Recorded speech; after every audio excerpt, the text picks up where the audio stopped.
This is Gorongosa National Park in central Mozambique. It's one of the most beautiful and inspiring landscapes that I've visited in Africa. It's an extraordinary place with an enormous amount of wildlife in the savannas and forests and the wetlands. There's elephant and there's waterbuck, but you know the top predator here is the lion, and this has the potential to be a great place for lion numbers. Paola Bouley's team of rangers and vets and interns are working to make sure that these lions come back here to their former numbers. We're working in Mozambique, which is one of the poorest nations in the world currently, in a post-war environment. Mozambique endured almost 2 decades of civil war. And so in Gorongosa National Park, which was the heart of that conflict 20 years ago, we're standing in one of the richest places for biodiversity in the country that was completely wiped out during the war. And we're now focused on recovery of this magnificent ecosystem, but again, in a very challenging environment. The major issue for lions right now is incidental bycatch by snares and gin traps, or what we call steel jaw traps in the US. These are set out to capture warthog, buffalo, other herbivores that the communities or poachers around this park are basically funneling out of the park and into markets. Nearly 1 in 3 lions in the park have been snared or trapped in steel jaw traps. Without her efforts, these traps and snares will continue to kill lions in the park. Here we've had severe drought, we're in the middle of a conflict, and that exacerbates poaching. That's one of those predictors where we know poaching will escalate during these tough times for the community.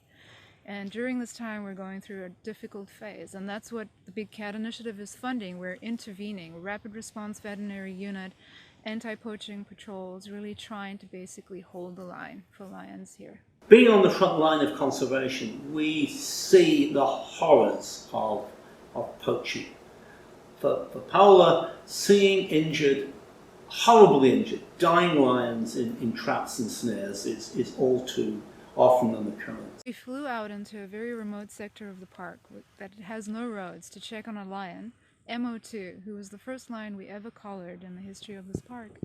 And what we found was pretty horrific. He had been caught in a gin trap and lost his front left paw to this horrific steel jaw trap. He was in very poor condition. We treated him to the best of our ability, and we continue to treat him now, but the injury is very severe. And the reality is that MO2 is one of those lions we know he has a name, but for every lion with a name, there are 100 out there every day being hit by poachers. From the helicopter, I spotted the lion, and I said immediately that I thought it was dead. Paola was very distressed. We realized that it wasn't dead, it had just been horribly injured, and though Paola and her team eased the pain for this lion, 3 days later it was indeed dead. The need for Paola and her team to protect these lions from poaching will always be there, and she will always be there, to nurse the lions of Gorongosa back to health, to remove traps and to prevent poaching. The efforts to remove snares, engage the local people, and identify as many individual lions as possible are not easy tasks. But she and her team, with the support of National Geographic's Big Cats Initiative, are working hard to make sure these spectacular animals can continue to live for years to come. Lions, to a large degree, the condition of lions here reflect our societal conditions. We're experiencing conflict, we're experiencing drought, we're in one of the poorest nations of the world.